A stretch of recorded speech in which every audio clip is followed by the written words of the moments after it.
Hello friends, welcome to தனா தமிழுக்கு. இன்றைக்கி நம்ம சேனலில் என்ன பார்க்க போகிறோம்னா, நம்ம ஏற்கனவே மிளகாத்தூள், மல்லித்தூள், வத்தல், வடகம், மிளகா வத்தல் நல்ல ஐட்டமும் கொடுத்துக்கிட்டு இருக்கிறோம். இப்போ நாங்கள் வந்து கொத்தரங்காய் வத்தல், கத்திரிக்காய் வத்தல் ரெடி பண்ணிகிட்டு இருக்கோம். அது வேணாலும் சொல்லுங்கள். மிளகாத்தூள், மல்லித்தூளோட கரம் மசாலாவும் நம்ம ரெடி பண்ணியிருக்கிறோம். அந்த வீடியோவும் ஃபுல் வீடியோ போட்டிருக்கேன். கரம் மசாலா எப்படி செய்யுதுன்னு வாங்க பார்க்கலாம். இப்போ வீடியோக்குள்ளே போயிடலாம். இப்போ கரம் மசாலாவுக்கு வறுத்துக்கலாம் வாங்க. அதுக்கு மல்லி எடுத்துருக்கிறேன் 80 கிராம். அடுப்பை சிம்மில் வச்சுக்கிட்டு பொண்ணு ஒரு வேளை வறுத்து எடுத்துக்குவோம். ஒரு வாசம் வரும், அப்போ எடுத்துக்கலாம். நல்லாவே வறுபட்டு போச்சு. இப்போ நம்ம எடுத்து வேற பாத்திரத்தில் மாற்றிக்கலாம். சோம்பு வறுத்துக்குவோம். இது எவ்வளோ எடை எவ்வளோன்னு பார்த்தீங்கன்னா 160 கிராம்.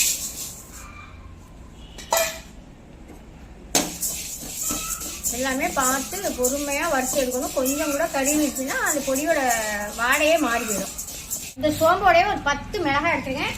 எண்ணெய்லாம் வச்சுட்டு அதை போட்டுக்குவோம். போதும், நல்லாவே வாடை வந்துச்சு, நல்லா வாசமாக இருக்குது. இப்போ நம்ம எடுத்து வேறு பிளேட்டுக்கு மாற்றிக்குவோம். எல்லாத்தையுமே ஒன்றாவே கொட்டிக்கலாம். இப்போ ஜீரகம் ஒரு 60 கிராம். எல்லாமே நான் எடை மிஷினில் எடை வச்சு தான் வச்சுருக்கேன். கரெக்டான அளவு. வறுபட்டு போயிடும், பார்த்து வறுத்து எடுத்துக்கணும். ஜீரகமும் நல்லா வறுபட்டு போச்சு. அதையும் எடுத்து எல்லாத்தையும் ஒன்றாவே போட்டுக்கலாம். மிளகு எடுத்துக்கிறேன், அதே 60 கிராம் தான். மிளகும் நல்லா வறுபட்டு போச்சு. அதையும் இறக்கிடலாம். நல்லா பார்த்து பொறுமையாக அடுப்பை சிம்மில் வச்சுக்கிட்டு வேணுங்க. நான் சிம்மிலேயே தான் வச்சுருக்கேன் அடுப்பு. அப்படி தாங்க வறுத்து எடுக்கணும். இல்லைன்னா கருகிடுச்சுன்னா அது ஒன்றுத்துக்கு ஆகாது. கசகசா 20 கிராம் எடுத்துருக்கேன். நேரம் வறுக்க வேண்டியதில்லை, வறுத்தது போதும். இப்போ எடுத்துக்கலாம். இதை வறுத்துட்டு நம்ம உடனே நல்லா சூடு நல்லா சாம்பாரத்தில் கொட்டி ஆற வச்சு உடனே கொண்டு திருவியில் அரைச்சி தந்துட வேண்டியதான். கிராம்பு எடுத்துருக்கேன் 50 கிராம். இது எல்லாத்தையும் ஒன்றாவே நம்ம வறுத்துக்குவோம். அடுப்பை நல்லா சிம்மில் வச்சுக்குவோம்.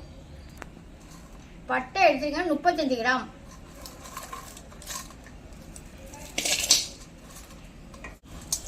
ஏலக்காய் 30 கிராம். ஜாதி பத்திரி ஒரு 10 பூ, ஒரு 6 இலை. கல்பாசி வந்து ஒரு 40 கிராம். ஸ்டார் வந்து ஒரு 30 கிராம். ஒரே ஒரு ஜாதிக்காய். நல்லா அடுப்பை சிம்மில் வச்சுட்டு பொறுமையாக வறுத்து எடுத்துக்கலாம்.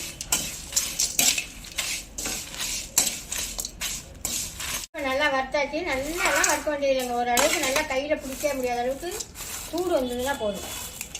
நல்லா சிம்மில் வச்சு கிண்டிக்கிட்டே நீங்கள் அடிக்கிட்டு போட்டுறாங்க. இது இப்போ வெளியிலலாம் வைக்க வேண்டியதில்லை. நம்ம நல்லா ஆற விட்டு அங்கே திருவையில் தான் அரைக்க போகிறோம். மிளகாத்தூள், மல்லித்தூள் தான் அரைக்கணும். அங்கே தான் அரைக்க போகிறோம். அரைச்சிட்டு வரலாம்.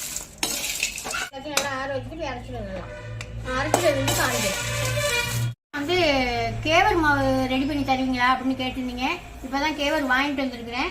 இதை இனிமேல் நம்ம அலசிட்டு காய வச்சு அரைக்கணும். அரைச்சிட்டு நான் சொல்கிறேன். இப்போ கரம் மசாலா நம்ம வறுத்தோமா போய் இப்போ நான் அரைச்சிட்டு வந்துட்டேன். நல்லா சூப்பராக வாசம் அவ்வளோ வாசங்க. அப்படி வாசமாக இருக்குது.